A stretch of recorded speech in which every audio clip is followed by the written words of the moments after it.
So Jamar Chase, we teased it at the top of the show.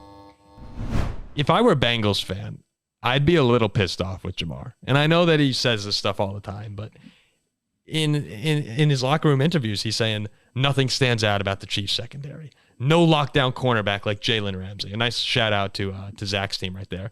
And when they said to him, Jamar, this could be bulletin board material for the reigning Super Bowl champions, he goes, I'm just adding fuel to the fire. They're going to take this, run with it. I hope they put it up in their locker room.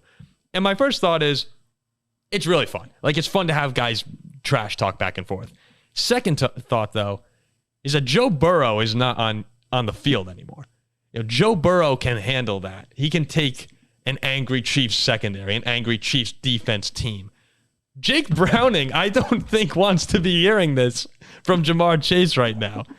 Chase might not even play. He said he's still up in the air whether or not he's going to be on the field. So to go out there and give motivation to a Chiefs team that is already trying to find any source of motivation for where they're at this season, I looked at it and said, I wouldn't pick this week with your playoff hopes on the line.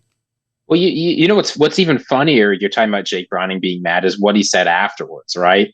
Because a reporter went up to him and said, Jamar, you might want to take that back. Did you really mean that? Or are you going to have a big game?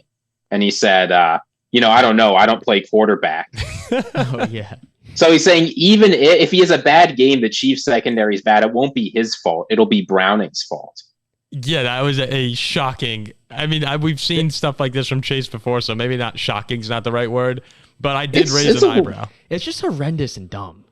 Like, why make those comments like that? Especially so you don't like it? Because I thought there was a chance you were like, all right, I'm fired up that he's trash talking this team. I've never liked. I've always been against giving any sort of motivation or fuel to teams, especially a team who's reeling and off of brutal loss at home. Like, why give them now more incentive to come and beat you? Yeah, no, I completely agree with you. With a quarterback who's starting his first couple games in the league. And it's in Cincinnati. It's in Kansas City, too. It's like there's nothing about choosing now to be the time to trash talk. That's not good. And it's also because it's a mix of him trash talking Kansas City and then saying if he doesn't play well, it's on his own quarterback. And he might not even play. So it's now he's putting pressure on his QB. He's riling up the defense. I mean, that's just totally a horrendous play by Chase. Yeah. I mean, like I said, that man's a bust. That man's a bust. I've been saying it for years.